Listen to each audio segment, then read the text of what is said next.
Welcome everyone to another day of Blade and Soul Korea. My name is Joe Sophie. Joining with me is going to be Ending Life as always, and we're here finally for the semifinals. We got through the very rigorous days of the quarterfinals. Now we are starting off the best of sevens to see who the best team in Korea for season 2 is. Very much questions up in the air as to kind of season 1 in contrast to what we saw from the best teams out there. It's definitely not the same case in season 2. Exactly, and you guys will see the matchups of today very soon. And if you guys been following Season 2 for the past couple of weeks, you guys will know what Joel is saying and what we're feeling regards to how, different teams, some teams that we didn't expect came up here. And, we're not saying they don't deserve it. They definitely do deserve it. They made some changes that actually made their team and their composition work out, which brought them up here all the way to the semifinals. But we're going to have to see if that changes made is worth going to the finals or not. If this is the first time you're watching Season 2 with us for Blade and Soul Korea, you might be surprised at the initial list of the rosters that we're going to be showing to you guys today. But at least look at the overview for what we're going to be having. Just 3 more matches to go before we get to decide the best team in Season 2. We're going to be starting off the semifinals today, and starting off with match 1 and 2. We're going to be finding out the 4 teams that we've been covering for this past few days, and they're going to be facing off to find out who the winners are going to be, and they're going to be one step closer to going to the finals. We know there's going to be double elimination, which means the one that lost out today, the 2 teams, they'll have another chance next Saturday to see if they can really survive to this play and try to make it still to the finals. But we're going to decide all that from today's matchup. Exactly. Here we go with today's matchup. Our first match will be Anarchy and Bang, and these 2 teams are actually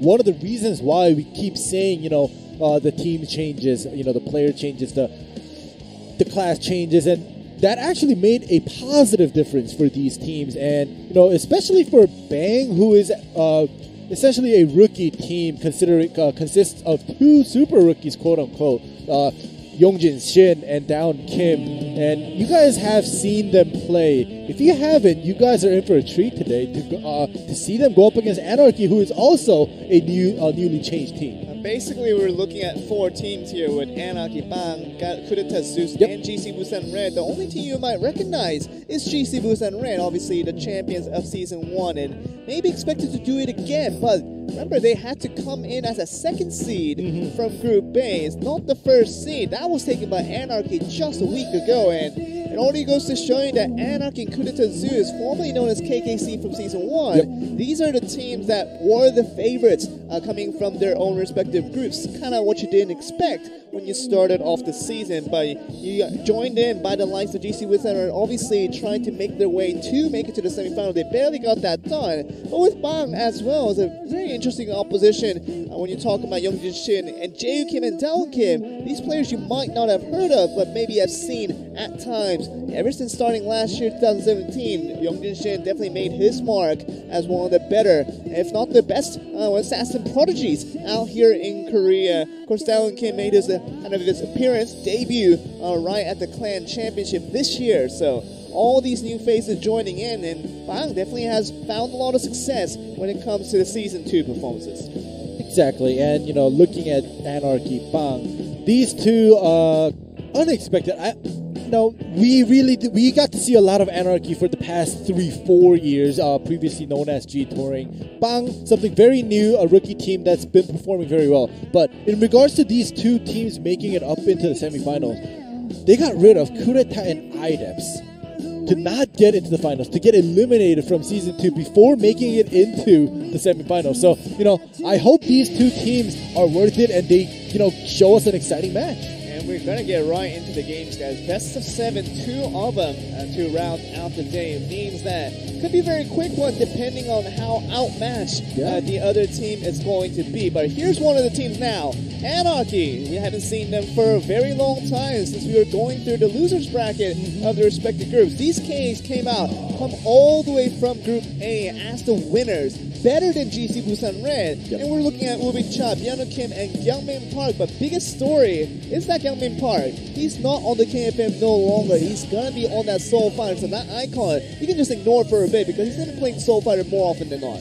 Yeah, this icon is definitely, like Joel said, they're most played in the previous seasons, including, I guess, this season. But this season, Kyungmin Park, as we mentioned, played the Soul Fighter. So it hasn't been enough plays of the Soul Fighters to replace that KFM icon. So let's hope that he does stay on the Soul Fighter, because every time he played the KFM and they always used to use that old competition, they never made it up past semifinals. You talk about big career changes, has done him very, very well changing to the Soul Fighter Gyeongbin Park, but we're going to show his opponents. Ooh. We're going to look at Bang, extremely popular with the fans now. Yongjin Shin, just that incredible assassin, and might just be on his way to becoming slowly the best assassin we have here in Korea. And he's going to be joined by Jae Kim and Dawn Kim as well. Very good in their respective fields. These are all rookies, especially maybe Jae Kim has made a few appearances in 2017. Yongjin Shin has made his own fuse in 2017 as well. But all together, these are guys that you probably do not recognize, and for the right reasons. They weren't in the best of teams when they did participate in a few times. And Dawn Kim, a complete fresh new rookie. Yep.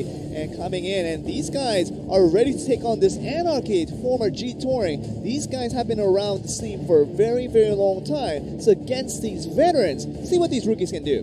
There we go, Joel, as he is always correct. Soul Fighter on Gyeongmin Park. Let's hope that he stays with that, like I said, because every time he goes on the KFM, the results weren't that good. But now I'm interested in Bang as we talk about this super rookie team, newly developed team, newly made team, going up against such an old veteran team, Anarchy. Let's see if they can perform well. Let's see if they could come on top, because, like we said, yesterday's games were crazy with Yongjin Shin and Dawn Kim performing, fantastically.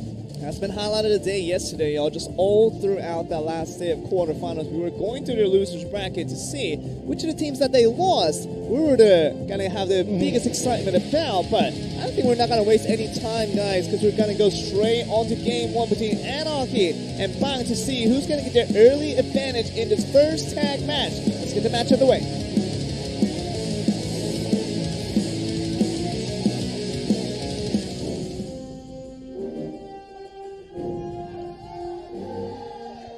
We are ready to start off the match. Soul Fighter Gyeongmin Park starting us off. Yongjin Shin starting off the plays for Bang. Does get caught off and has to use the stealth pretty early in this game here. All right, landing that back row chase forces Yongjin Shin to use that stealth, but still has that Lotus down. So we'll see if Yongjin could kind of trade. But now Lotus has been used. This is not a good way for Yongjin Shin to start the game. I just have to tag out really early here, Yongjin Shin, but he likes to play with fire most of the time, and he likes to play with these risky plays. And even without these, obviously, escapes coming through, Jae Kim is there for the time distortion if need be. But for the meantime, I think Yongjin Shin is just calling him off for the time being and trying to survive for the longest of time. And here he is already starting off the damage, and now just going for a time distortion finally. This is going to be him just forcing out another interfere, and this is just going straight through. Let's see what he can do. There we go. He did force out that reactionary 2v2, but ends up tagging out. Jae Kim does come out here on the field for the first time. Here he is, and we're just going to see what he can do against Gyeongmin Park. Not much done by Yongjin Shin to start off the game, but talk about Hobas all over. It's going to be very good, but the lightning draw that will supplement the damage. It's going to be pretty good to start off for the side of Anarchy, but they're going to just tag off right away, and Woo Bin Cha is going to be coming out for this mirror match for the Warlocks. If you look at Anarchy's health bar, it's as if they didn't start the fight yet. They're all full HP. This is what happens when you have a Soul Fighter on your team. Yongjin Shin is the only one that's, under half health, but this time around, they're just trading back and forth, just taking hits. Dawn Kim as well as Woo Bin Cha. Yeah, that's going to be very big to start off, and that's going to force another tag over to Dawn Kim for the blade dancer. Yongjin Shin is going to be coming back out as well with a half health, and let's see what he can do with such low HP. Finally has to use the stealth again. And this might be it. This might be the end of Yongjin Shin already. A huge start for Anarchy as he gets the star assassin out of the match in this first 3 minutes. Wow, Dawn Kim. Something that, we do expect plays like this from Dawn Kim, always on the blade dancer, but this time around, down. Woo Bin Cha just really clutching up to play once again and gets Dawn Kim very, very low. So this rookie team kind of overly excited about yesterday's results, thinking that they can go on autopilot and expect the same result. It's definitely not going to happen that way. And obviously seeing the second man being knocked away, means that Bang is going to be off to a bad start in this game number 1. Yeah, a very bad start. And, we also mentioned that Anarchy hasn't played for a couple of weeks because they were just the winners of Group A from the start. But Bang, they had their warm-ups. They had to come up from the losers bracket, so they should have been warmed up already. But this time around, talk about that double damage that came in straight away. Side of Anarchy, Wubin-chan really on top of things to get these leeches on in. Just get those aerials and that 3 damage onto your side. And JUKIM getting caught up once again and has to use back roll. And that's going to be it. And no problem for Wubin-chan to finish him off. And really, piece of cake for Anarchy in that game 1. And tag match looking very easy for the veteran team. Exactly. This is something that I've personally expected from Anarchy, not only against Bang, but against any teams in a tag match. Because, like I always repeatedly mention, they're the team that stuck together forever and ever from the start till now. All these other teams, maybe one-player swaps, they had team swaps, class swaps, but Anarchy, they've just been faithful to each other. And Gyeongmin Park's Soul Fighter change was just amazing, and this team is just complete now.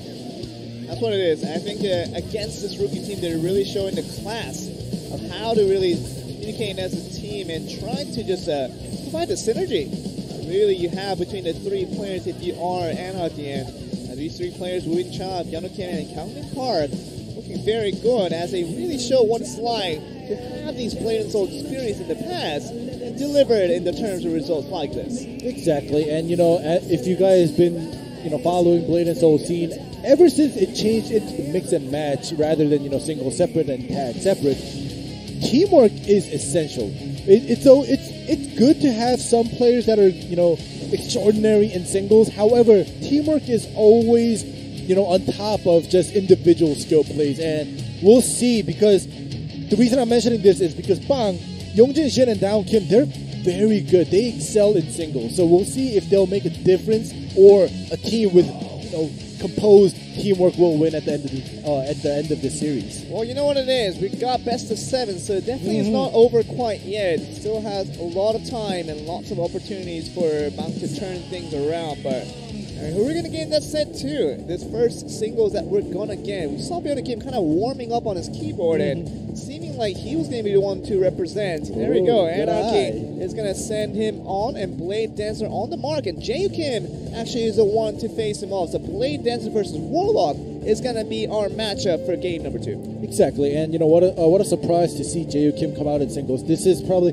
in this season, the first time ever they sent out JUKIM in singles, because yes, it has been best of 5s and they wanted to send out Yongjin Shin and Daewon Kim to secure the wins in singles. However, this is best of 7 and you guys can't repeatedly come out until the last set of singles. So, eventually if they go to the long sets, all 3 of them have to play the singles. And that's what we're going to get. We're going to get ready to get into game number 2 all together through Anarchy and Bang, already 1-0 up for the veteran team. See if the rookie team can put up a retaliation. We're going to go on to game number 2, see what the singles look like.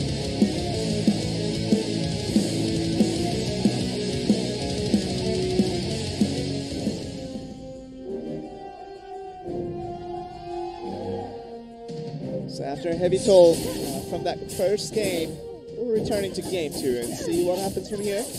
Kim starting off very casually with no lightning draw on this double knockup here. Oh, but he did get that one aerial combo. Here we go with the Tether Blade to the straight up knockup from JUKIM, unable to continue for that double knockup and the continual damage. But, he is definitely answering back, and there we go, another knockup. You can see the throw just bothering the Blade Dancer for the time being, now returning to his master, but for the meantime, Yeonho Kim untroubled, and once again, gets it down. Has that time distortion to see if all the cooldowns can come back. Maybe another series of rotations. Give me a look at for this Kim. Very good rotation and a lot of damage that comes through on the aerial. JUKIM managing his chi very well as Yeonho Kim. JUKIM definitely staggering and not doing the conventional combo of a Warlock. It's actually working out for him right now. In the beginning I was kind of surprised. JUKIM had the chances to do that damage outburst, but he's just switching it up a little bit, and it is actually confusing Yeonho Kim right now. it is, but we're going to see another counterattack coming from the Blade Dance with Yeonho Kim. Getting him up in not in the second area, but just gets a complete knockdown in with the lightning draw. Catches him off guard, so this is on that time escape timing and has to do it a little bit late for the Warlock and takes a lot of damage as a result.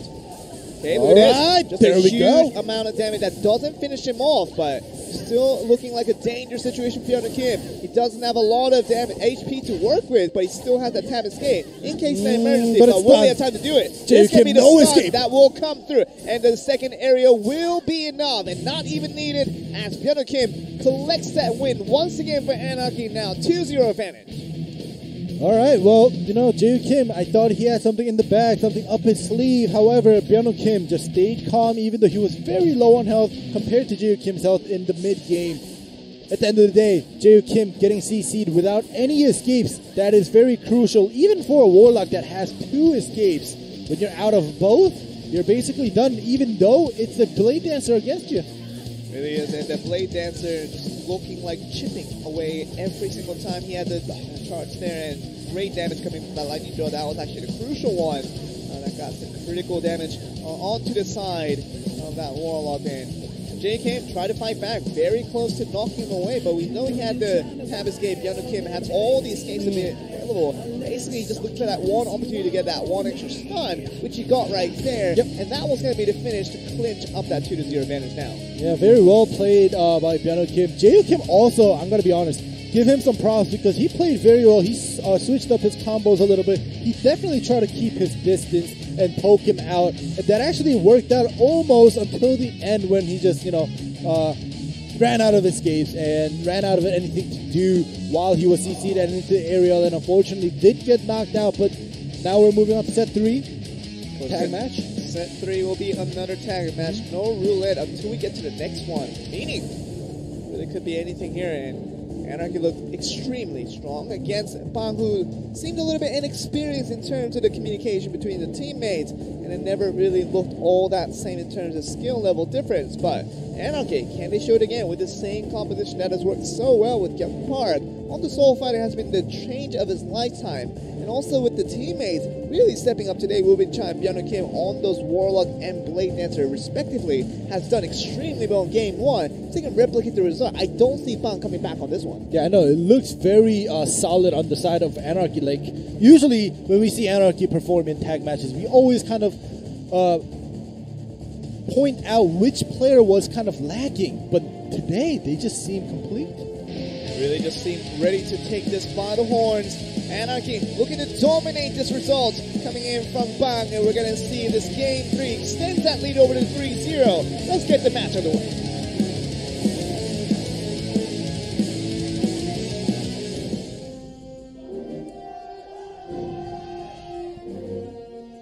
Extreme frustration. Yes. For Bang. Yes. For nobody else, obviously. Yeah, but definitely. We're looking for Anarchy to see what they can do out of this situation. Yeonho Shin trying to find out. A little bit early. Good poison breath, obviously in close shape. That does the damage for the early parts of the game, but can he hold on?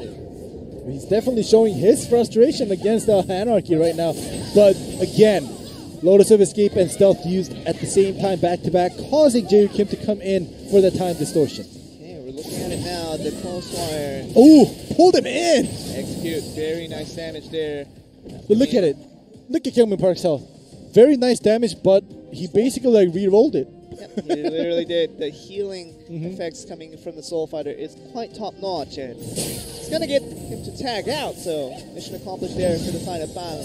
For the meantime, they still have to hold on as Yeonho Shin trying all he can with no escapes in a dangerous situation, so just counting on Down Kim on that defensive interfere to help him out in case something happens, but he's going to stick around. Obviously, no time distortion once again because the cooldown is already in effect. Yeah, but at the end of the day, Yeonho Shin forced out 3 interferes and 1 tag points from Anarchy by himself. That's good. So that's a plus as long as he stays alive. Yeah. Another tag point being forced out. Yeonho Kim is out onto the field, but having a hard time. Yeonho Shin is going to be countered in, and once again, we talked about Down Kim on the defensive interfere, very poised, coming from that timely manner here. Exactly, and now Down Kim, only 1 interfere left. You might want to save it, and Jae Kim starts to come in. Let's hope. There we go. Jae Kim comes in right away for that reactionary 2v2. Yeonho Shin, 1 second left for the force tag. minimizing the damage and not gonna allow any type of chase. Get the counter chase actually. Yeah. So on the other end, so Down Kim, very nicely done. Talked about this rookie destroyer done so well throughout the season, and like he's gonna continue on. This game 3 needs to be different for Bang. Otherwise, a 3-0 deficit will make it extremely tough for these guys. Yeah, there we go. Down Kim on the offensive. So that 27 combo, he's been at it, just constantly damaging out his opponent. And Soul Fighter Park now trying to counter back. Yeah. Youngmin Park definitely stayed patient, did not use his tab escape when it was unnecessary. Down Kim definitely kind of was looking out for that escape to be used, but it was unused. So they're definitely playing their mind games right now. But another stun landing. Another stun does have that tab escape Youngmin Park. If he chooses to use it, he will have it in time. He's gonna get knocked back into the wall bang. No escapes now. If you're trying to get through, that's gonna be Young Shin coming in for that offense and interfere with that poison bread. Enough damage to knock up Youngmin Park in this earlier parts of the game, and the Soul Fighter being out is bad news for Anarchy. Oh gosh, this is a very bad news. Very well played by Down Kim. Puts the Ember Stomp down, grabs him, pretends that he's gonna drop him there, but runs to the wall and then starts the wall bang. And Bang, they definitely have stuff prepared, and they're starting to show it one by one. It really plays some mind games there. Find the Destroyer. You talked about basically that tab escape could have been used at any time by Youngmin Park, but really we're just saving it to the end and really regrets it. When you get to that wall, you really have no choice to not use it. So when you get that opportunity lost for you, and obviously Young Jin coming for that interfere, is going to be able to finish off the Soul Fighter in no time.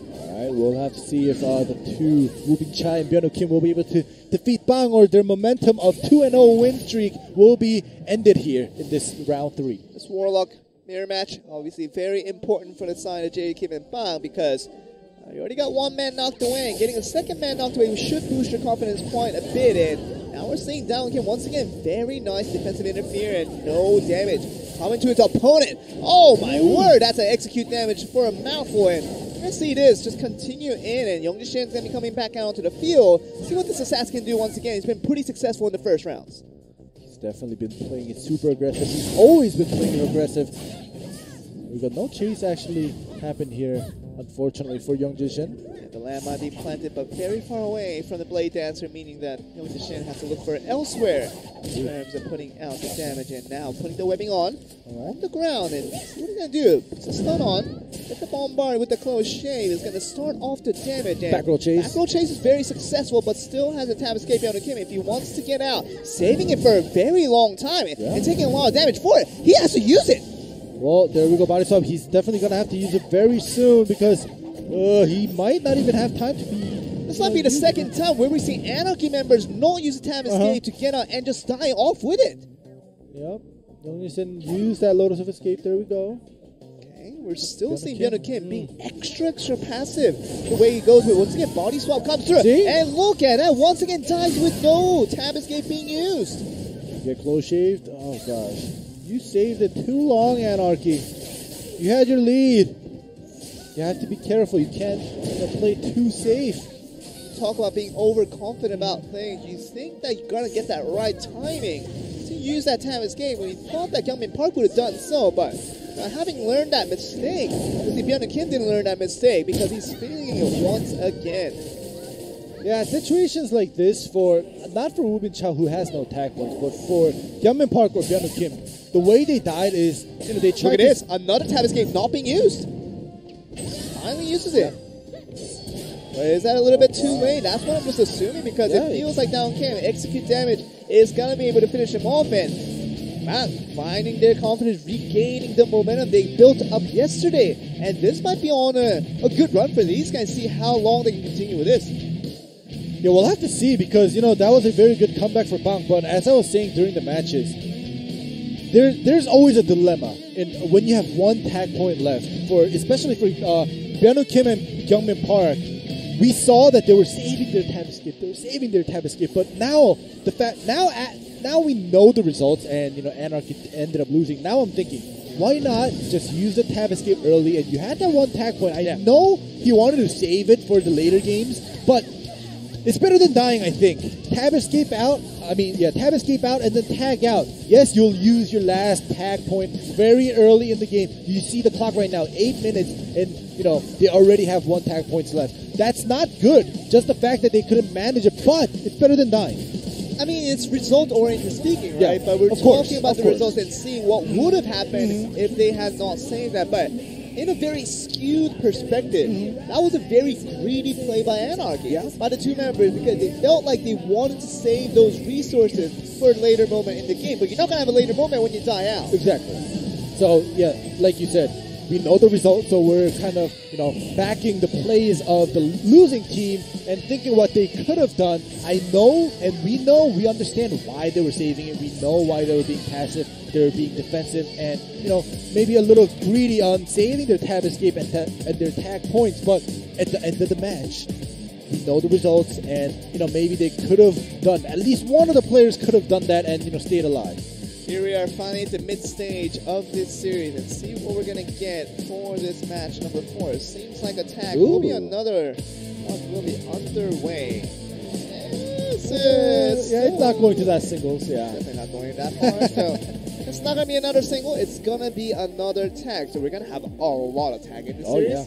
4 to be exact, if we can get to a full set. But for the meantime, Bang is looking to fight back and see if they can really pull off that play that they did in set 3. Not like the one in set 1, obviously, is not the best plays for Bang, but set 3 has looked really good for this rookie team against a veteran that is shaken up just a little bit. So now that one game has gone over to this rookie team, can Bang extend this and maybe even things out at 2-2?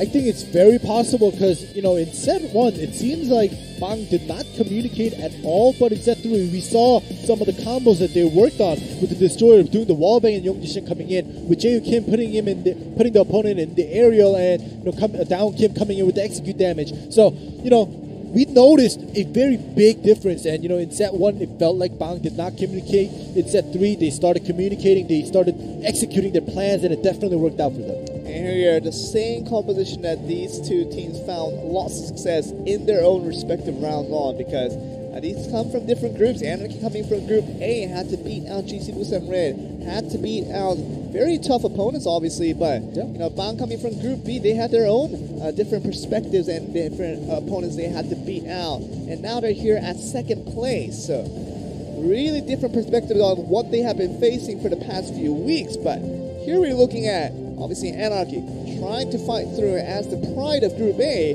see what they can make out of this rookie team. But Bang really trying to play for their pride here, because it feels like they've got a really good momentum going since yesterday, and they want to push that through, maybe all the way to the finals. Yeah, and if they do make it to the finals with this momentum, it would be super good on their paper and on their record. But I'm going to be honest, even if Bang does get eliminated today, actually no, they don't get eliminated, but even if they lose today, their achievements for this season was amazing. They definitely left the mark on the Bladed Soul history in Season 2. So, we'll see what the outcome is, but, for Bang, amazing plays. And we're going to see what happens here, because Anarchy and Bang is getting much more interesting after Bang took that set 3. Can they take another set into set 4? Another tag match coming up.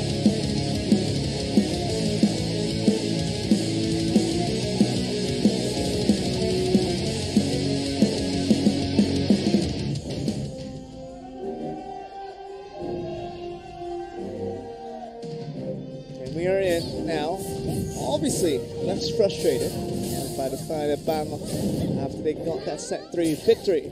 Set 4 should be very good for them. Very aggressive start by Young Jin once again. Yeah, and Young Jin by himself when he's on the field, his plan is definitely don't give the opponent the time to breathe, the time to think. And the time to stutter, obviously, but we're looking at this now, and Young Jin just really putting the aggression on. Doesn't have to use that stealth, so Jae Kim can come in, use that time distortion, and finally gets all those nice escapes right back to her. But Park finding it difficult in this early game to fight against this rookie assassin. Playing it super aggressive. having all of their escape on both sides. They are just going aggressive. There we go, Stealth finally out. Okay, but that's going to equal to another stun coming through, and the tap escape now used for the Soul Fighters. Gyeongmin Park now just trying to go for the counter damage while he knows that the assassin does not have the stealth on there. Still, Youngshin very, very safe in this 2v1. No problem for him whatsoever. Oh, Shadow Slash to the body swap. Hey, that's very important. It's the area. Oh my gosh. gosh. This is the start of Bang. This is kind of what we remember from yesterday. And this is kind of a reminder as to this rookie team should not be scoffed at. And another quick elimination of the first member. Gyeongmin Park as a Soul Fighter being out. That's crucial for Anarchy. That was just disgusting. I feel bad for Gyeongmin Park not tagging out.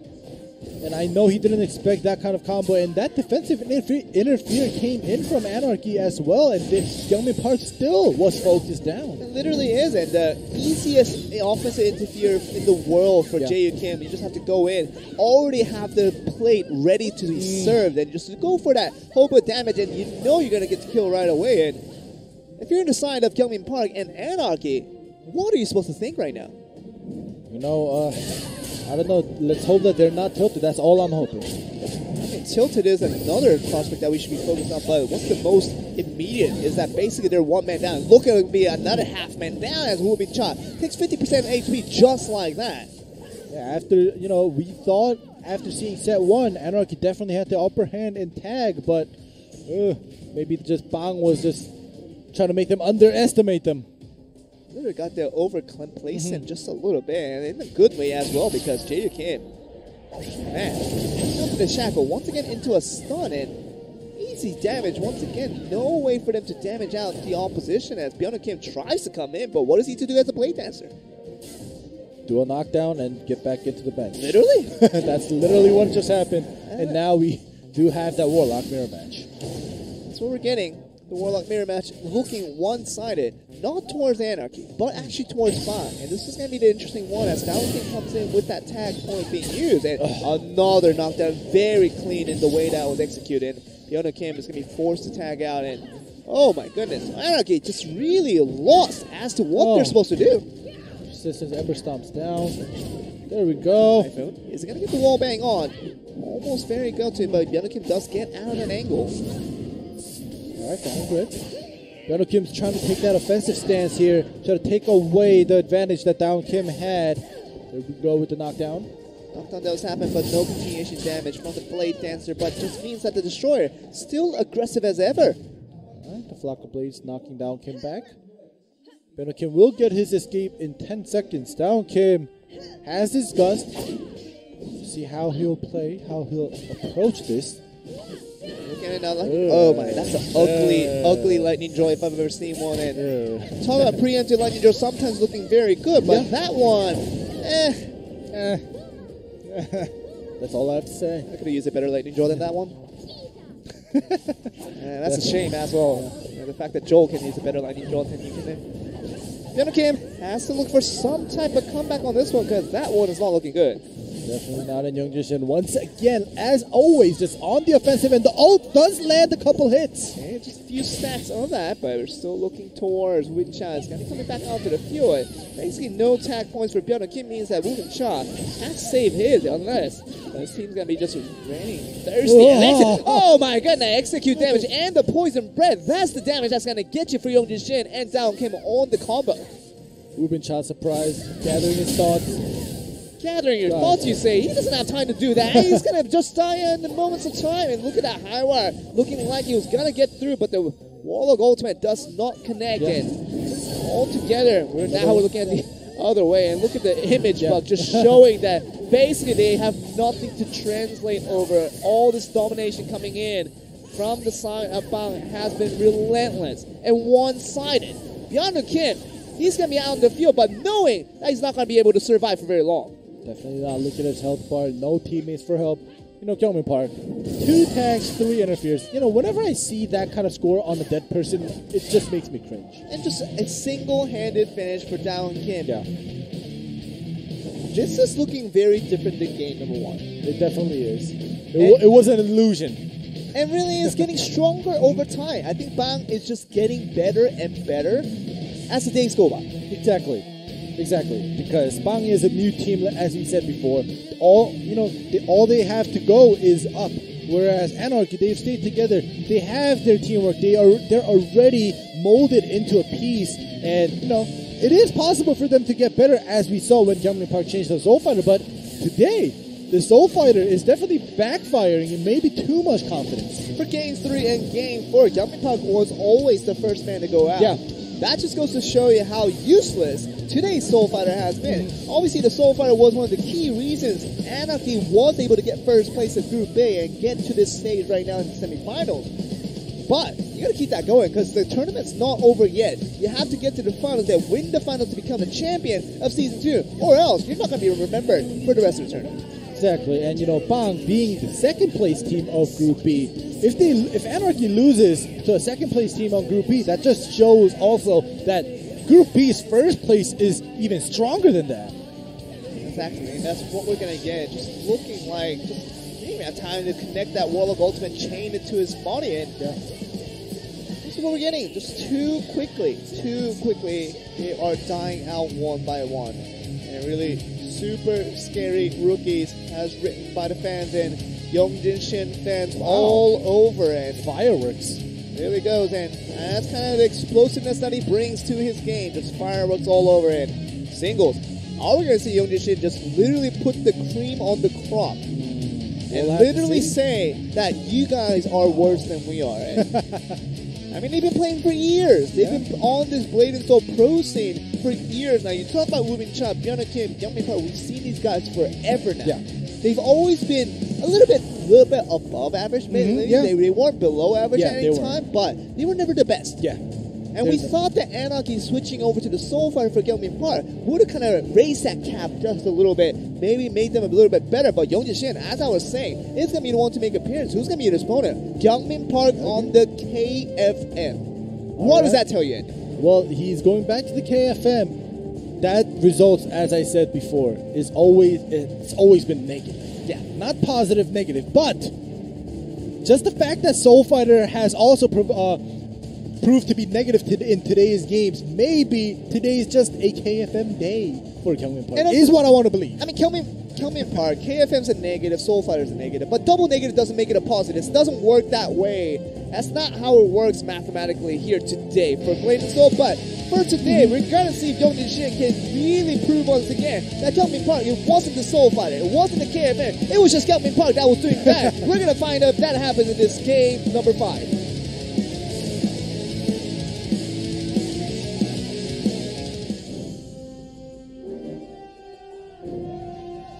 The typical phrase that, it's not the calculator that's the problem, it's the user of the calculator that's the problem. Yeah. It wasn't really about KFM, it wasn't about the Soul Fighter. Gyeongmin Park just played bad today. Yongjin Shin, I think he's going to be ready to prove that to him once again. Gyeongmin Park definitely clicked the wrong numbers. It's not working out, but we'll have to see how it works out. Here we go once again. That's going to be the close shade poison. You can't really stand around with Yongjin Shin's damage thinking that you can tab escape a little bit later. It doesn't work that way for Yongjin Shin. His combos are too quick, and you're going to get wiped out very, very quickly if you don't use the tab escape early enough. Yep, and we see Gyeongmin Park coming back with that back row chase, leading into a lot of damage here. Yongjin Shin definitely saving his stealth. Enough health to do so right now. There we go, he just saves it. Not even going to have to use Tab Escape at all, and just takes about 30% damage, which is going to be very casual for this assassin to move on. 10 seconds left on the Gyeongmin Park. CC Tab Escape comes back. Yongjin Shin wants to land that CC, but gets aerialed. Once again, just going to find yourself to another stun. Second aerial that will continue on the damage, and can you get another stun through it? Might just have to use a stealth there, and there you go. And once again, a stun right back, and this might be the chance for the side of a good back roll chase for Yongjin Shin to still move on. Ooh. He's going to get that nice mine, still moving through Gyeongmin Park. Around for the meantime, and is he gonna use the Tab Escape now? He does, and alright, now it's time for just does he have to load us down? Yes, he does. Okay, but he doesn't use it. Oh, wait, maybe. Wow, maybe but either way, maybe he didn't have to load us down. But either way, Gyeongmin Park definitely doing a great job coming back. I was about to say when Gyeongmin Park used his escape, One more CC from Youngjin Shin is going to end it. However, it was the other way around. Gyeongmin Park aerial, and just finished Youngjin Shin off.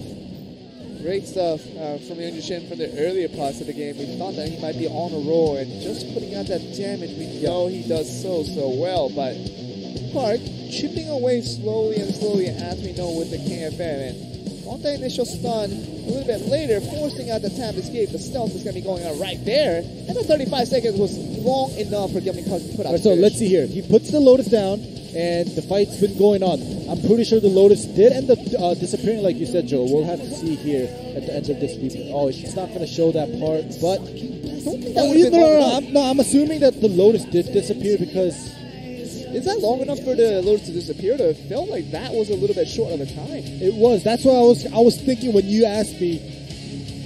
It should be down, but it's like it could have disappeared, but we'll have to believe that it did disappear. And Gyeongmin Park, either way, it was Youngjin Shin's fault not to use it, even if it was there. And Gyeongmin Park did put him in the air at the end, so you can't use it. So either way, well played by Gyeongmin Park.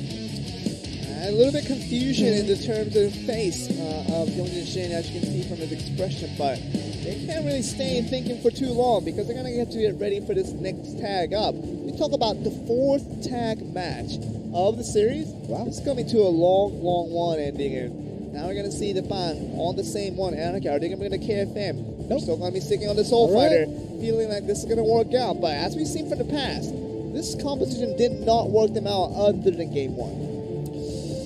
Yeah, we'll have to see because Anarchy definitely has to make something different, make some changes to their plays because they've already made changes to their classes. Gyeongmin Park bringing out the Soul Fighter, but we'll have to see if Anarchy is ready to face Bang again with different strategies with same classes. We're going to see what happens through here, and as we're going to get to the last tag match of the series, Anarchy and Bang, very even on the scoreline. Who's going to get very much the advantage? We're going to find out this next match.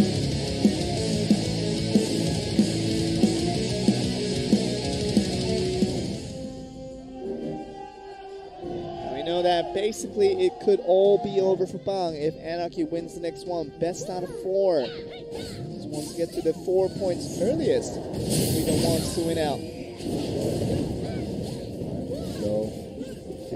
Wow, really the good ball damage just coming disappeared. in. Very nicely done by the Execute. Coming from down Kim, very early interfered to get that done, and Youngjin Shin definitely knows what to do against this Warlock now. Well, Youngjin Shin, let's see what he'll provide for us today. Another defensive interference coming in.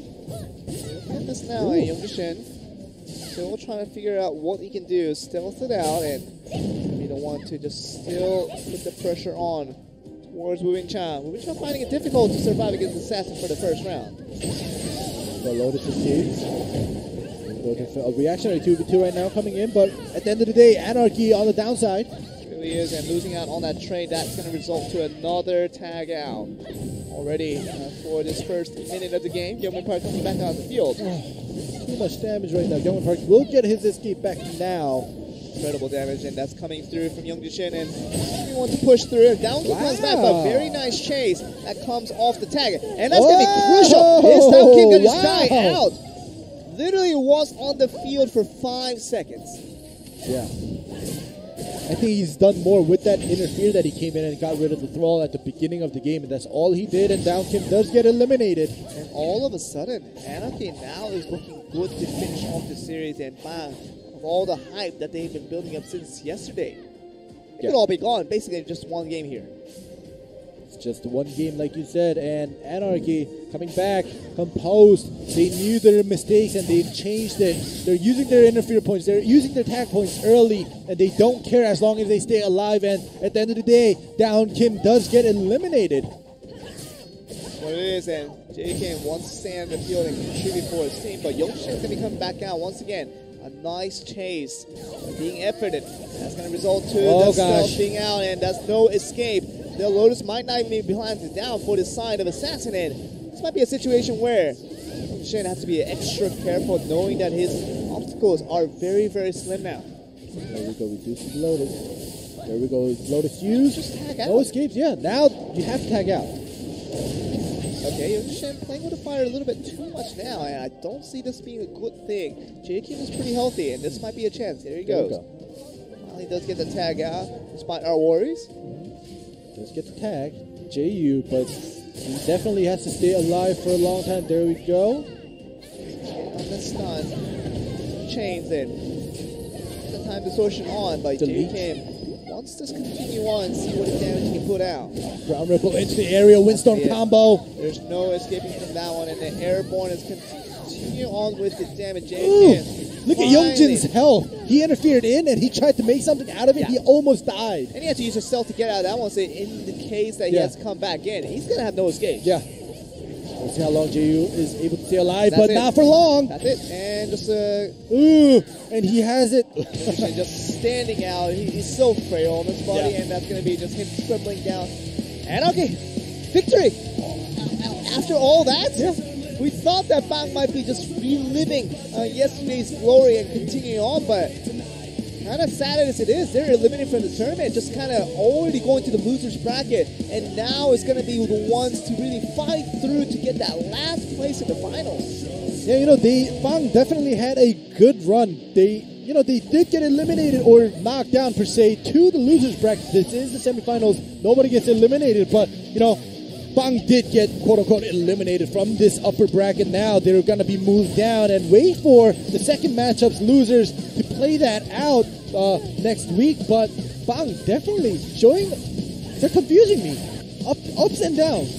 Ups and downs. They show us as if, yeah, we're going to just win it out. We're going to cut their momentum off, make it ours, and just make it a 4-2 win. But all of a sudden, they go back to their old selves. They go back to 2017 where, you know, they start making mistakes. They make rookie mistakes. And, you know, at the end of the day, Anarchy does come out on top. And it wasn't a close game, though. You do need a lot more consistency in this best of sevens to make sure you get the most out of these results. But Anarchy has been the more consistent one of the two, and that's why they find themselves as the winners as they move on to the winner's bracket, which they're going to be feeling very happy about. No point of elimination for these guys. Exactly, and you know, you saw Anarchy's faces just now.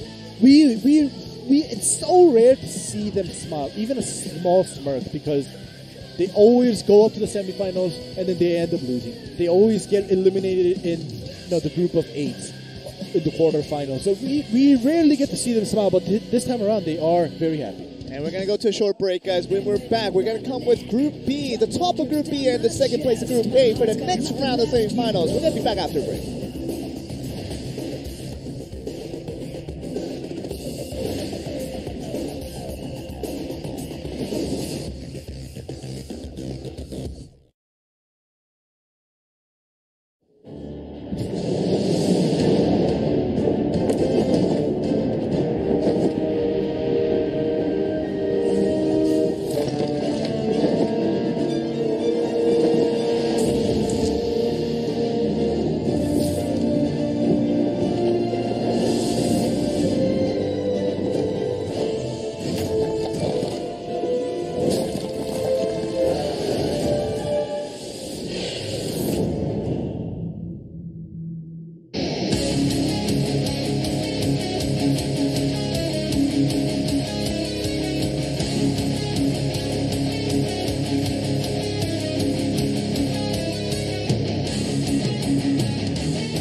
Welcome back, guys, to Blade & Soul Korea. We're back to us, and that just means that the last match of the day is going to be very much underway very soon here. We saw Anarchy and Bang. We thought maybe the retaliation of the rookies might be happening for that first series. Definitely did not turn out to be that case. Very close to maybe get their roll going, but before it got going, it definitely came to a quick halt. Yeah, definitely. You know, we almost did see that reverse sweep coming when, the Bang cut off the momentum of Anarchy 2-0, and they made it to 2-2, and that was the end of the day. And that was the end of it all for Bang, and they are in the loser's bracket now, unfortunately. But like you said, Joel, they definitely showed us a match. They showed us an exciting game where it's possible, even for the rookies, to go up against a veteran that's stuck together for 4 years. So, Bang, don't lose hope. Let's hope that they could come back somehow from the loser's bracket, because this is double eliminations. They're not done yet, so it all depends who they face in their losers bracket, depending on who wins and loses in this next matchup. The third place team can still technically make it to the finals on that final day next Sunday, but altogether it just has to be Bang kind of picking things back up together. Depending on who loses here, that's gonna be their opponents for the next round. But before they can face off of that one, they need to really kind of focus within themselves to make sure they have that winning mentality back on form, and that should get them good enough results to get to the final. Yeah, exactly. And it seems like we're gonna go look at the teams that will be playing for our second match today. And our first team here, as we see on our camera, team profile of Kudeta Zeus. And we're looking at this KKC formerly named team, joined in by Byung-Chun Jun. It's going to be the one to start us off here, and very nice here. As the Duggan Kang and Sang Kim doing well to become the top place team in Group B. And here they are, looking just as confident as ever, really showing the veteran status has proved them worthwhile. And you talk about Byung-Chun Jun kind of coming out of nowhere. He's been very solid and very fundamental in terms of his doing his basics to stand up in line, to provide the support and provide the damage when you need to, but been a very solid player overall. Exactly, he's not greedy. He knows his place for now. He just supports Duggan Kang and Sang Kim, and like you said, Joe, he knows the fundamentals, he knows the foundation of the game, the basics, so he just doesn't overextend. He just comes in. I'm pretty sure Duggan Kang is on the shot calling, and he is telling Byung-Chun Jun to come in and out whenever he feels necessary. But here are their opponents, Yoon Tae-sun, Jun Ho-han, and Sung Jin Choi, making up the JC Busan Red, the Season 1 champions, coming into Season 2. A bit weaker, you have to say. They're coming as not as the number 1 seed, but number 2 seed of Group B, Group A, I would have to say. But that just goes to show you that JC Busan Red, although they are now here in the semifinals, all excited and ready to go, they haven't been the same prospects as we kind of expected of them, based on the results of Season 1, and just basically looking at this roster, looking at the overall expectation for what we can expect out of these players, hasn't been the case for Season 2 so far. Yeah, and I'm very curious as to how this second matchup will play out, because in our first match, Anarchy did come out on top. They were the number 1 seed from Group A. So will Kudeta Zeus, the number 1 seed from Group B, also come out on top, or will the second seed of Group A, GC Busan Red, come out on top? And interestingly, we're having almost the same composition, but kind of 2017 meta for Kudeta Zeus, bring out the Assassin and the same supporting units of Destroyer and Warlock. GC Busan Red's going to bring out the new meta with the Gunslinger in that same supporting unit as the Destroyer and the Warlock. Very much a used to category when it comes to the category of the composition that we've been used to so far in 2018. Means that the classic meta still works, but the Gunslinger brings a little bit of flair. It definitely does, and with Byung-Hyun Jun, the Kudeta gunslinger, probably the number 1 gunslinger in Korea for now, is eliminated. So now all we have to look out for is Yoon Tae-sun's gunslinger, and let's see if his gunslinger will do the job for GC Busan Red. When the opportunity does arise, the gunslinger can put out just an immense amount of damage, and we know how that can turn the tides of the game. And GC Busan Red has looked pretty good since yesterday, so can they keep that momentum going and really push forward to say that we are still the best team in the season, but you have to prove your worth to get that statement through. Definitely, and like we mentioned over and over, they are the second seed of their respective groups, so we'll see if they can slowly prove to us, to you guys, and to the live audience that they are the previous Season 1 champions.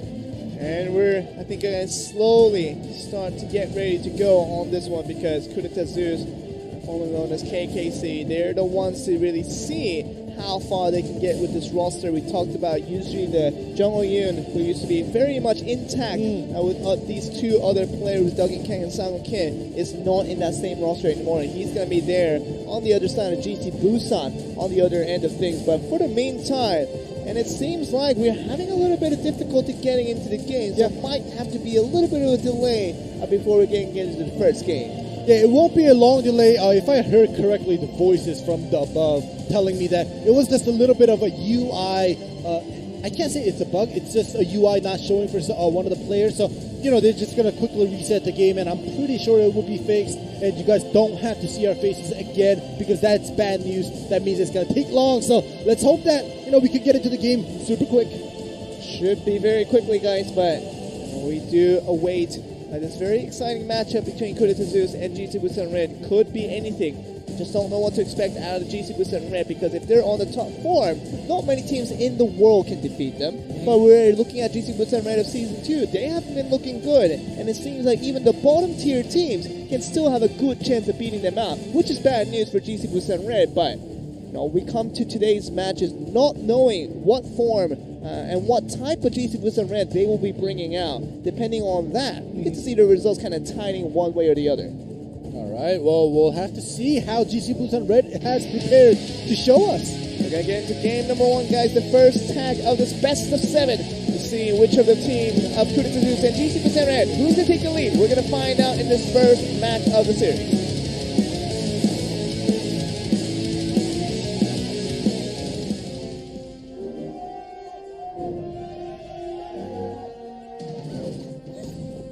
Game 1 here. Kudeta Zeus against Seung Kim. Yunta-san's going to be the first one out as a gunslinger, understandably. There's the main CPS for both teams, trying to see who can get the better of each other. Here we go. GC Busan Red definitely wants to beat out Kudeta Zeus, not only to go to the winner's bracket, but to get the revenge match against Anarchy, now that they know Anarchy has won and gone up to the winner's bracket. So GC Busan Red not only wants to beat them, but they need that chance to redeem themselves against Anarchy. Sooner or later, if GC Busan Red can somehow make it to the finals at the end of things, they might just have to face Anarchy sooner or later. Means that revenge, as you say, will be in line. But for the meantime, this is a team that they have to worry about with Kudeta Zeus, who has looked good through the qualifications from Group B. You have to get through this hurdle first before you can get to Anarchy. Yeah, the start is definitely good, and on the side of GC Busan Red, Yuta-san solely taking out 2 interferes from Duggan Kang by himself. So if this continues, it's definitely looking on the side of GC Busan Red. Let's see what happens here. GC Busan Red sending out Yuta-san for the earlier parts of the game and forcing out 2 interferes from Duggan Kang. It's going to be the one to kind of go on the minor win on this resource trade. Otherwise, GC Busan Red, no huge advantage for them so far. Seung Kim still holding his ground with the assassin pretty well. Seung Kim is also one of those assassin players that when he's feeling it, he just goes all out. We'll see what day he's on today. Really one of the most inconsistent players, but sometimes in a good way.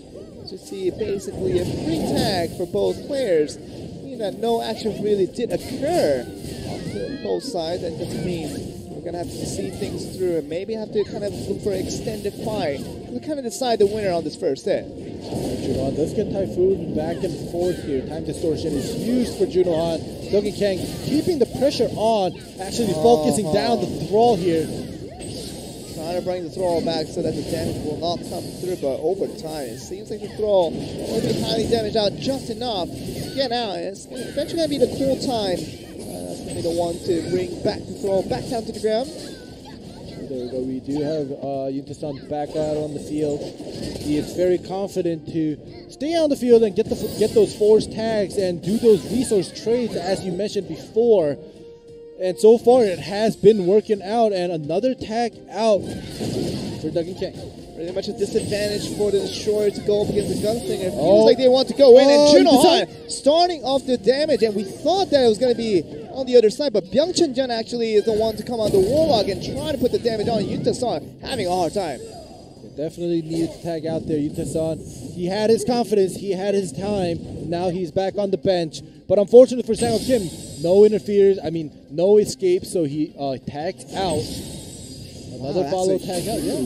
That's a very, very early tag right back down. Just means that Byung Chun-jun feeling like a threat towards the side of Sunny Choi and really had to go with Junohan once again, feeling he's the one to go on this mirror match and hopefully expect a better result for GC Busan Red. The reaction of 2v2 perfectly timed. Not even a defensive or offensive, but Byung Chun-jun! Byung Chun-jun taking a lot of damage.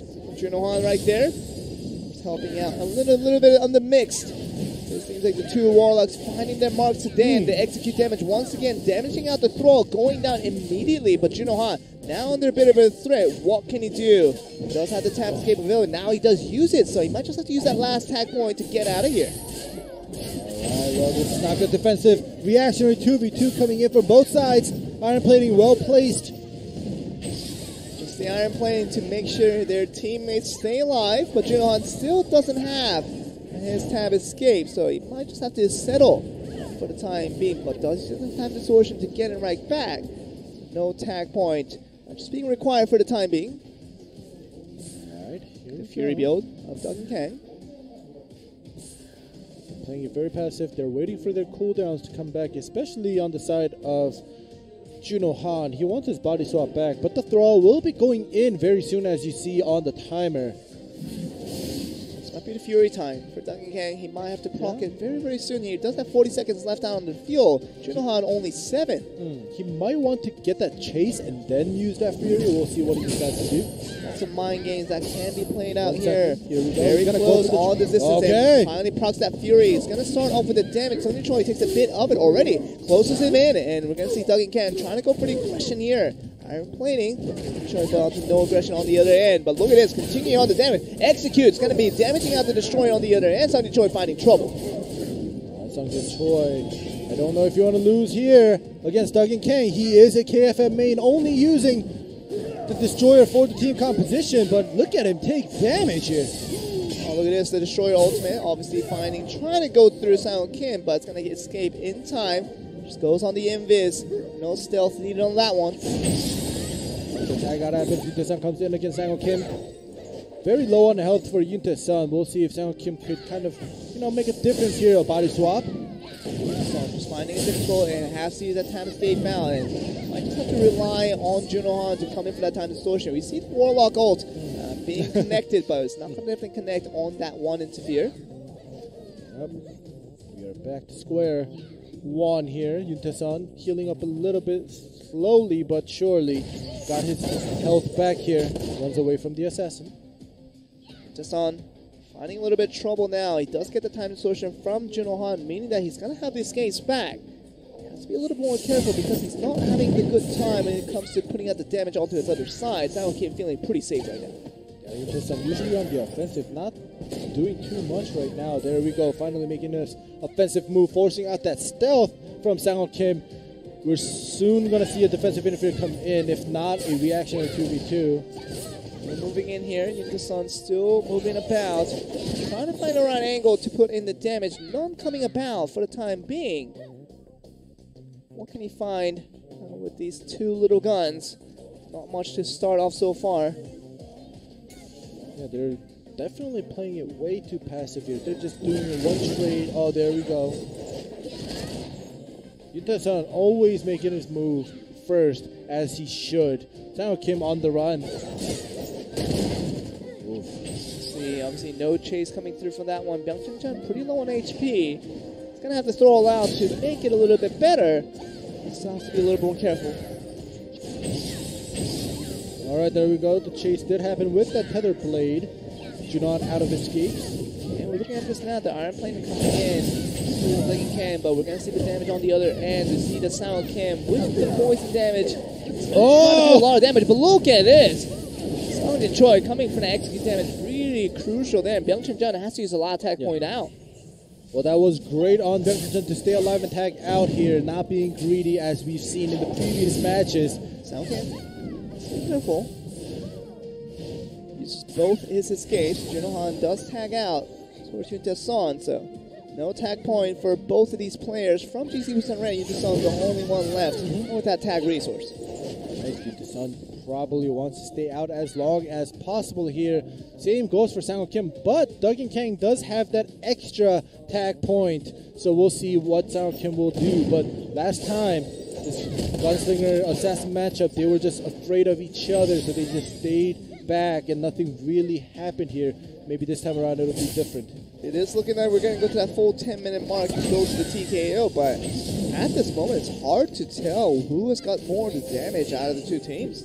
Well, they've been going back and forth, same with the healing, so we'll have to see how the TKO ends up. But, anything could happen within this 1 minute and 10 seconds. Very well could be.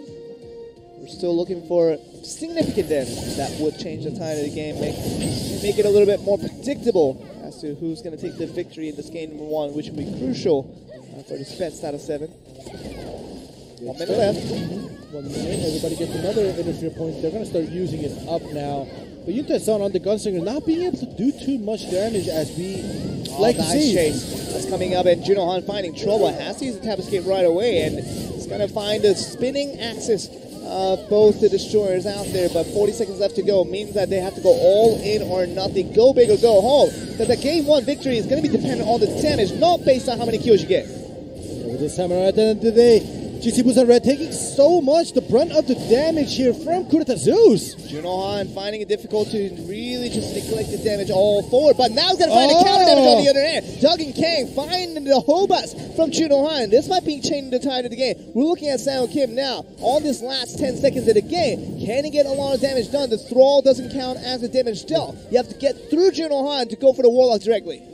We'll have to see. Oh, it's so close. They've been going back and forth, but it still seems as if Kurita Zeus is on top. I'm not 100% sure, but it does seem like Kurita Zeus did more of the damage overall. That's a lot of damage for both teams already, and it really could be a GC Busan Red. You talk about that 40,000 difference, not even of a difference advantage for GC Busan Red to pick up that game number one. That goes to Junohan, putting out the damage at the end. That found it a little bit more crucial. Would have been a lot closer if he hasn't. But really, now the crucial clutch coming in from GC Busan Red is going to get that game one victory. All right, well, we do see Kurita Zeus on the screen right now. They seem confused. They're like, oh, what do we do?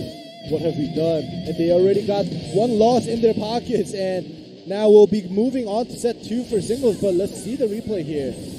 Really a long game. It felt longer than 10 minutes because of how kind of defensive it was for both teams and really looking for the angles to go through. And that was one of the damage right there, and Youngchan John finding it difficult. Talked about Doug and Kang and the rest of Zeus really trying to get the damage forward here, but whenever you do have that brunt of the damage you always talk about from the Warlock, that all does add up and accumulate to really incredible heights of damage. Yeah, it was a very confusing game here because Yunta-san was under 50% health, but now he's back to full health, and Junohan is under 50. So, everybody's just been getting hit and then healing up, getting hit and healing up. And, it was a very close game, even if it did go down to TKO, and we saw the numbers. The overall damage was very high, but at the end of the day, the small difference that came out from GC Busan Red Junohan, as you say, made that difference at the end. Really just about 1/7 of the damage difference when you talk about the calculation of that Busan Red. Fans all over. Really just GC Busan Red is getting the support that they've really been accustomed to ever since from Season 1 and way back before, obviously, but here they are, looking like a stronger team once again, at least in terms of game number 1. We're going to go to game 2 and onwards to see if that fact will still continue, or we're going to see some surprise coming from Kurita Zeus. Yeah, exactly. But, from our experience, game number 1 really doesn't tell us too much because same goes for Anarchy. They almost did get a reverse sweep. They did end up on top at the end, but all these teams here, they could always be shaken up. They could always have a downfall, so we'll have to see what happens. Okay. Yunta-san on the Destroyer. Okay, on the KFM. He's a little happy right now with that first win in his pocket. We'll see if it will lead to a second victory for GC Busan Red, or will Doug and Kang, bringing out his real main, the KFM, get a victory for his team, Kurita Zeus. So Doug and Kang playing the Destroyer usually in the tags. It's going to be played by Yunta-san on this single, so very interesting matchup for Doug and Kang to bring out the KFM, but we're going to get right into it, guys. KFM versus the Destroyer on Kurita Zeus and GC Busan Red. Game 2 to decide who's going to get the advantage, or we're going to see Kurita Zeus pull back to even. Let's find out.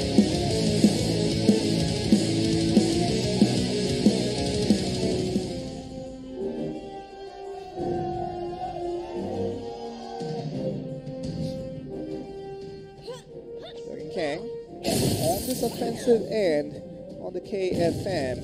Destroyer Yunta-san just looking for the right opportunity to go all in, trying to get that crucial stun is going to be the strategy. See how this plays out. Alright, Typhoon smash on the offensive for Yunta-san, but the tap escape does knock him down. Rising Dragon connects. He's going to go for that combo for the time being, but there we go. The early gust has been used. Yeah, it was a preemptive gust, and I just have to regret that. Duggan Kang comes in for another series of stuns, but does have the persistence. We'll have to see if Duggan Kang, like you said, will land that CC to continue that. Oh, that back roll does not. No chase happens. Persistence is used though, so we'll see if Duggan Kang will also once again make his move, because he'll get his escape back in 3 seconds. Yuta-san in 5 seconds. Seconds here for Yuta-san to get the escape right back, so it's up to Duggan Kang to put out as much damage as he can for the time being. Now he gets to escape back. Now he has to just use a gust. It's actually not going to even proc, so very good escape from Yuta-san on that occasion. And we're still going to see if Duggan Kang will be forced to use his escape. Not for the time being. The mid-frost getting out of that grip. The back roll chase does happen here. Aerial, very nicely done. And Yuta-san has to find some make tough decisions, but not really, because it just gets out for free once again.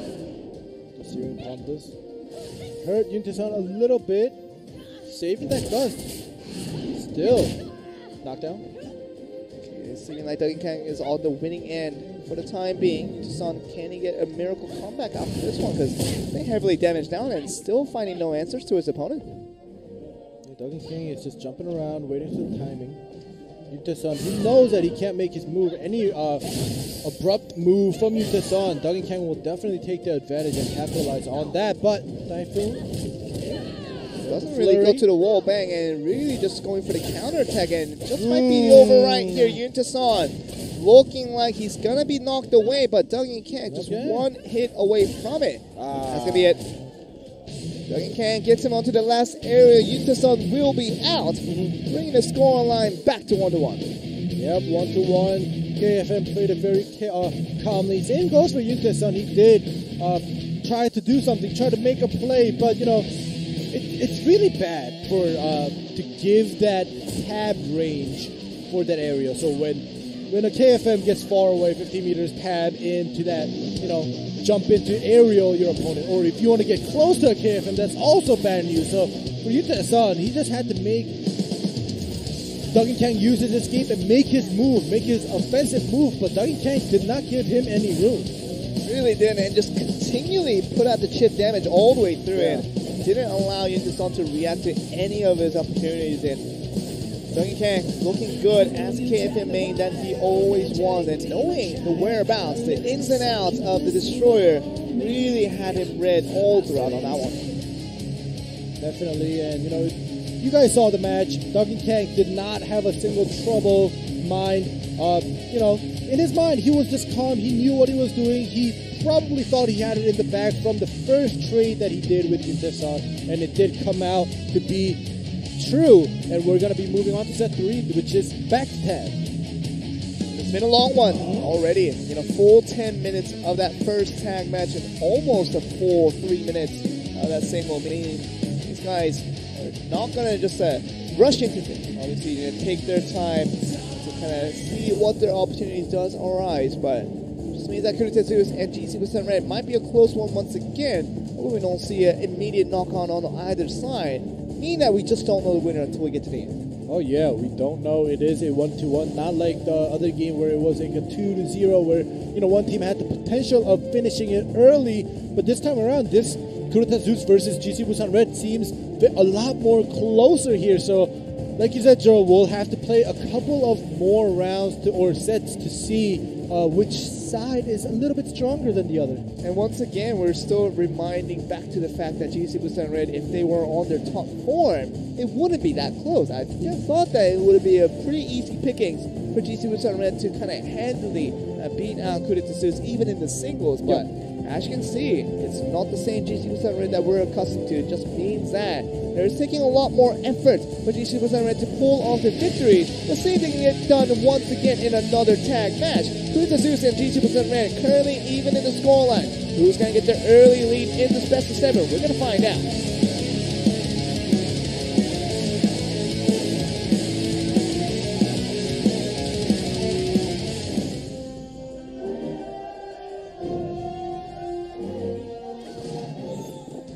And Yuta-san out first once again. Gunslinger forcing out the tab escape from Sao Kim. Stealth is out. Super early trades coming through. Yuta-san taking that advantage now. Will make his offensive move, try to take out the Lotus of Escape as well, which will cause any defensive interference to come in. But this time around, the offensive side, GC Busan Red comes in with that interfere. In that time distortion to give the cooldowns right back into Son is going to be the one to have another lifeline. Continue on with his damage, and Sao can use a body swap just to try to get what we can get off these damage, and Son finding it difficult to strike right back. Alright, both of them used one of the escapes. Yunta-san only had one. Now Kim used that Lotus, still has his stealth. There we go, making his move once again. Yunta-san on the other side, making his move, making his aggression show. And Sang-ho Kim calls for that backup, and Byung-Chun Jung comes in with the time distortion. So getting the escapes right back, but you can't repeat that process if you're Sang-ho Kim. You never want to use your escapes uselessly. You want to make sure you trade out the escapes, if not even. And finding it very nicely to strike all these matters here. Once again, stealth and tab escape for both teams. He waits it out. So again, very slow pace as we start off the game, as we see another free tag out on both sides. Most likely will be the case as we start off this game 3. Yeah, that force tag was very close. I don't know if something should have interfered there, but either way, Junohan comes in, forces that Gust out, but the Fury is just destroying the Thrall here. And Junohan a little bit either to do that. He's going to force out the tag already, and we thought a cheeky knockout. When you talk about, Sunny Choi as it came in for an interfere right on the timing where the force tag was going to happen, gets him onto a knockout, and as soon as Junohan came in, went for the damage come through, not much going through it. Really, Mr. John knew exactly what to do on that one. And we see here, Sound came back out, Yunta-san back out. These two people, they are afraid of each other. They don't really make any moves unless they have, all of their escapes. And right now, they have their escapes and they're still staying back. So, this isn't a Warlock Mirror, guys.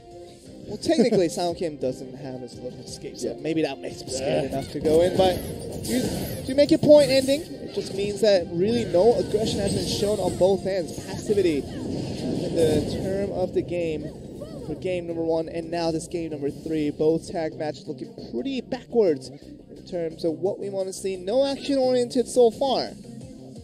Let's see if anything will change.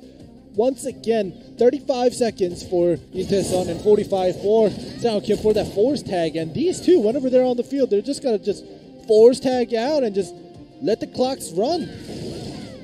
They literally do nothing, but we see at the meantime trying to poke out. It's going to be Yunta-san with that gunslinger. Pretty good for now, but Sang-ho Kim, you're going to have to start attacking sooner or later, bud. Sang-ho has to remember he's an assassin. Maybe he's forgotten. He's doing the first part of being an assassin by staying invisible, but he stays invisible forever. Yeah, stays invisible.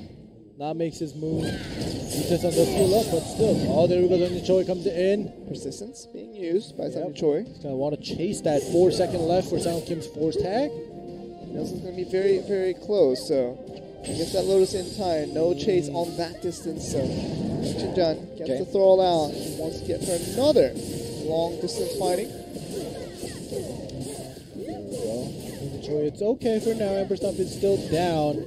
He doesn't want to keep taking that damage. Yunta-san does come in for that offensive interfere, making his move, forcing that defensive reaction at 2v2. Duggan Kang out of interferes now.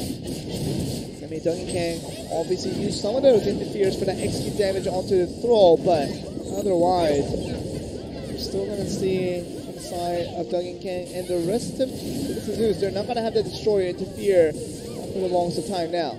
We do have Junon and Baekhyun-chan, the Warlock Mirror.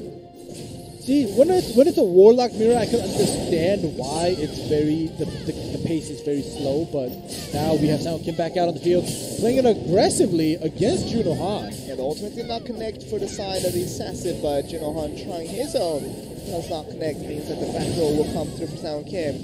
Nothing to buy as that. Stealth goes out, meaning that the last escape is gone. Forcing out the tag, Duggan Kang does get chased as soon as he comes in. Junohan now doing a lot of damage. This is what we've needed Whenever Yuntae-san and Sao Kim were out on the field, they weren't doing too much to each other, but now Juno Han is spicing things up. Really is. Now going to add to the damage charts once again. If we do go to another full 10-minute mark, and that will be, once again, GC Busan Red looking like they're going to come out on top once again, unless things can really change up for Kudeta Zeus. Alright, we do have Yuntae-san on defensive interference. 2v1 for now. Duncan Kang taking a lot of damage. You have to be careful. Does tag out and it has no resources whatsoever for that destroyer. Sao Kim has to play a little bit more aggressive, even though he doesn't feel comfortable to do so. Meaning that already pretty low on the damage trades, and they have to somehow kind of even things out, or at least try to get ahead. Yeah, Sao Kim out of the field with Yuntae-san once again. The two masters of time wasters. There we go. Yuntae-san is going to be bringing it out. Done is out on the field, and Duncan Kang is out as well. So Yuntae-san trying to go for that ultimate, but really not connecting there. Alright, well, this time around, Duncan Kang definitely puts Sao Kim back in the bench. Doesn't want to waste any time because now, okay, too much damage here. Maybe you should have wasted time if you are the side of Duncan Kang. Just have to go invis. It's going to go on the iron plating, and no resources for that next 15 seconds until we get to that 3-minute mark. Everybody gets to interfere right back. Duncan Kang taking too much damage. I know he came out to do some damage because they know Kudeta Zeus is behind in damage. There's only 3 minutes left here. Doesn't even go for that chase. That was the trouble right there. And Destroyer ultimate coming from Duncan Kang. It's not going to connect too much. Choi holding very, very strong. The interferes now come in. Destroy ultimate almost getting the... Yeah, that was a very nice iron plating. Perfectly timed. Duncan Kang almost predicted that play coming. Wow, if he did get hit, he gets eliminated anyways from Yuntae-san. But if he got hit by something Choi's execute with that Fury proc, he would have gotten eliminated like maybe 3 seconds earlier. But either way, he is out. That's going to be trouble still. Continue on for Kudeta Zeus, not finding any answers in this tag moment. And Sung Choi and the rest of GC Busan Red looking like they want to finish him off. And really the Fury will come back after 10 seconds, but didn't even need that execute damage. They're really just executing out the throw, and Byung Chun finding trouble.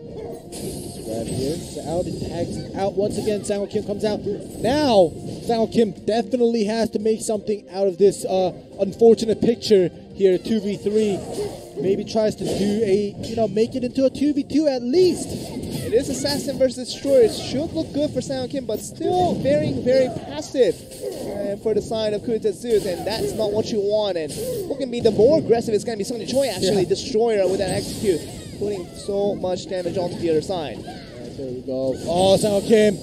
Defensive interference does come in out of all escapes. He does get chased with that back roll. Everybody is out of tags on both sides. Juno Han and Sung Choi have that escape. Interfere here, so they might want to make a play out.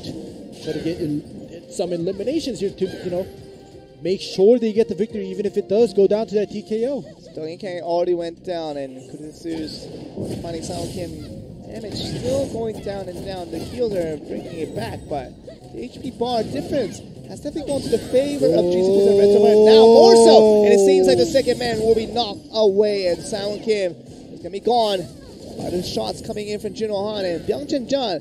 He's gonna have the ultimate. He's gonna have full HP, but I think he knows that the game is pretty much over now with only 1 minute left. We'll see what he's able to do. There we go. Some damage done to Yuntae-san, but the defensive interference does come in. Execute! Oh my word. Just forget the throw, put the damage onto the Warlock, that's fine. Yeah, Yuntae-san trying to finish off Byung Chun here. Okay, now we're looking for this immaculate play that will end out the game here, and the Warlock ultimate does not connect. 30 seconds left to go. Byung Chun, it's just a matter of time before the time will run out, but they're not even going to allow that to go to TKO. Almost goes to the 10-minute mark. 9 minutes and 35 seconds just about to end that game, but GC Busan Red comes out as a clean winner. Yeah, it definitely did, and in the beginning, when Yuntae-san and Sang Kim were stalling a little bit, it's understandable because nothing too much has happened, and they didn't want to give an opening to the opposing force or opposing side. But as the time progressed and the clock was running out of time, Kudeta Zeus should have realized that, they were low on damage output compared to GC Busan Red. And when Sang Kim came out over and over again, he still did nothing. And I'm pretty sure Sang Kim, out of the 10 minutes, Sang-ho Kim probably had at least 4 minutes to 5 minutes of playtime on the field, and you know, all he did was eat up the 5 minutes and then ended up dying first. Is that what you want to do? It really is that you didn't do anything. Yeah. I mean, if you're decided Kurita Zeus, you have to do something for 10 minutes. And really, nothing coming forward. And look how healthy everybody on GC Busan Red is. All three players really taking no threats in terms of the damage. And, you know, it's a really easy game if you're GC Busan Red. When your opponent does no damage, you just deal more damage on the other end. Eventually, they're going to go down one by one. Yeah. You know, the first tag, if they go down to a TKO, but this time around, GC Busan Red, at least they felt the slowness and, you know, the pace of this game not wanting to go that way, and they just went all out and started eliminating one by one. And I'm glad that it happened and it did not go to TKO, even if it was very close to it, because, you know, GC Busan Red made a statement saying, all right, we're not going to let it go down to TKO this time. We're going to play it aggressive. You either come back and, you know, throw a punch at us or just take the punch and go out. But you know what it is? We used 20 minutes to play 2 tag matches. Yeah. And almost almost entire 3 minutes to get one single on. So for 3 matches, we used a lot of time. So based on this roulette, if we get another tag, oh boy. Oh boy. Please. Please. Tiny tag. Yes! No, yes! I was thinking, oh, is he going to stop in that tiny tag that we saw? Oh my goodness. But Joel is happy, guys. I'm happy. I don't want to waste another 10 minutes knowing that GC Busan Red's going to win in the end. Yeah. I just want to see a more kind of all-in situation for that 3 minutes. I don't care if it goes to all 3 minutes, but at least we know that both teams will be going for it all. Definitely, and it is singles here, and set 5 is also singles, so, you know, good for you, Joe. We'll have some action here. Let's hope that Yoon Tae-son and Sang-ho Kim won't come out, because we know what that means. We know what that means, and we're going to play 3 minutes. Well, you know what's the best thing?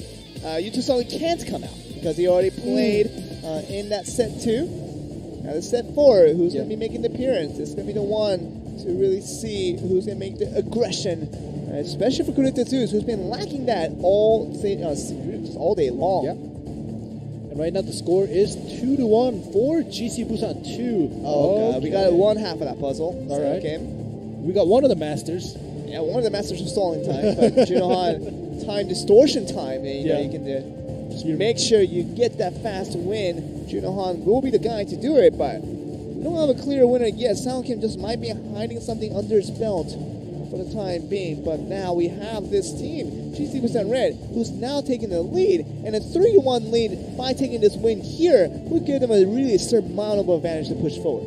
Yeah, we'll have to see. Like I was saying, it was 2-1 for GC Busan Red. If Junon comes out on top, it's 3-1. That's what we're gonna get. We're gonna get GC Busan Red to see if they can extend the lead over to a 3-1 advantage, or we're gonna see Kurita Zeus with Sang-ho Kim push it back to even at 2-2. We're gonna find out in this next match.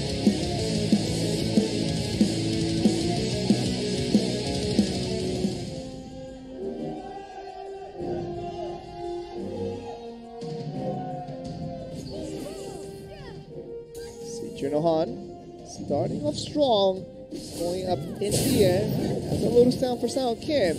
See that poison breath trying to damage out with the bombard towards the thrall, but no damage going to Junohan. All right, Lotus used already here. Shackled. Ooh, stealthed out. One more stun.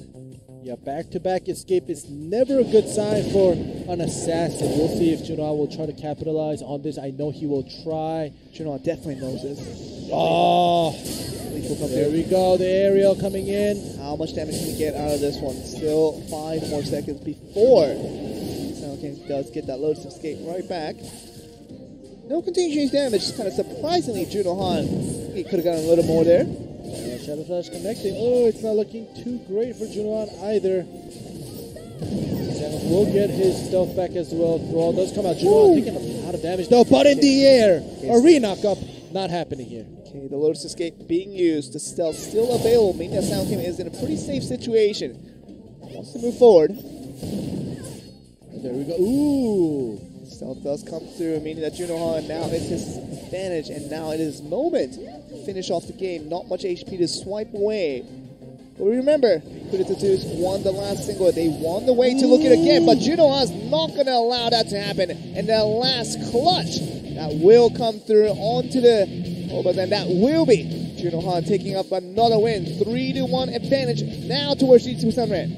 Yeah, you can see how happy Junohan was because at the end, at the late game, both Sang-ho Kim and Junohan, they were out of escapes. So, and they were very low on health. One CC from either one could have taken that, and Junohan made the first initiate and was successful and took the victory. Now, we got one more singles to go, and this could end it right here if Seongjin Choi can win against. Seems like Byung-Chun Jun will be coming out if that's the way the rule works, but we're still looking at this now and see who's going to make an appearance, but should be very interesting because Seongjin Choi on the World Destroyer should be the one to come out as the hero of GC Busan Red to kind of remind them that they are still one of the best teams out there. See what happens though. Yeah, we'll have to see, but you guys just saw in the replay, they're both out. They were afraid who will make that first move, who will land that CC, and Junohan made that first move and came out on top. But it seems like you're correct. Seongjin Choi is getting ready for this 5th set singles. Will he come out on top? He has to be the one to do it. As the World Destroyer. He's going to go up against Byung-Chun Jun. Yeah, Byung-Chun Jun's getting ready. The Warlock versus Destroyer. And we've seen what the Fury Execute Destroyer could do to the Thrall and the Warlock. But we'll have to see. Will not Sang-ho, what am I saying? Will Seongjin bring out the Fury Destroyer? Now on Byung-Chun Jun, he only has a Warlock register, so that's the only thing he can play. And Seongjin Choi only has the Destroyer register, so it means that we were not going to see any type of surprise classes picked. Seongjin Choi and Byung-Chun Jun very much expected to be their very much the loyal class that they've always been accustomed to. Byung-Chun Jun now kind of be put to the test. It's been pretty quiet. He's done his work, he's done his position, he's done his part, but he's never really stepped up to the plate, be that one guy to save Kuratetsu for being eliminated and going down to the losers bracket. This is his chance now really to prove himself.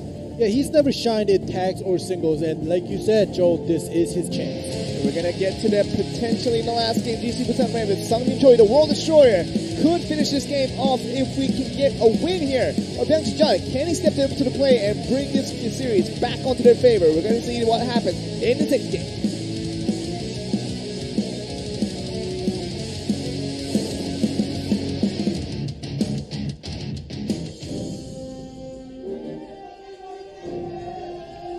To 1 advantage, meaning Seongjin Choi and the rest of GC Busan Red are smiling because they know they're one game away going to the winner's bracket. Gust is used already though for Seongjin Choi, and he's on the Fury build. Okay. All right, wallbang. Well, all or nothing here, and really doesn't. Wallbang he's timing it. There we go. Stun. He's playing it carefully because he's out of Gust. There we go, timing it meticulously. No back roll. All right, there we go. Tether play. Leech also back roll. No chase coming through. Fury proc. Okay. He's going now. This is his time. The thrall's going. Oh my god! What? But don't forget, he's still out of Gust. He doesn't get it back. Byung-Chun Jun lost his chance. Oh! And it's not over yet. It's not. Gust used once again. Oh, this is not looking good for Seongjin Choi as well. Tether blade. No. Okay, we're looking at this now. Seongjin Choi so into close. The air. It's okay. There we go. That will come through and execute. That was a lot of damage. I was looking at the HP bar of the Thrall and the Warlock at the same time. Damn. Yeah. Just like, whoop. You saw that big yellow bar. That's the damage that was done. Yeah. And, you know, it registered on the computer, but it didn't bring it down yet. So that's why it turned yellow, and humongous damage coming in from Seongjin Choi. If you guys are new to Blade Soul, by the way, and want to get a high damage class to play with, play the Destroy. It literally Shadow Destroyer execute. It literally destroys. Yeah. You know, usually most of the time when both of the players are on a similar level, many would think. Look at this. What the heck? What the heck? Many would think the Warlock is, you know, on top compared to the Destroyer, but